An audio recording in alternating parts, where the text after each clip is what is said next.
ശംഖചക്രപ്രതിഷ്ഠയും സൂര്യപുഷ്കരിണിയും ശിവശങ്കര വൈഭവം വാഴ്ത്തും മതിൽക്കകത്ത്.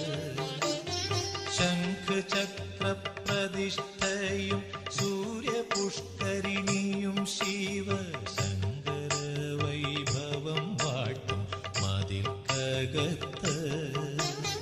പ്രദോഷവ്രതവും നോറ്റ് ധൃതാഭിഷേകവും ചെയ്ത് പ്രണമിച്ച് പ്രവേശിപ്പു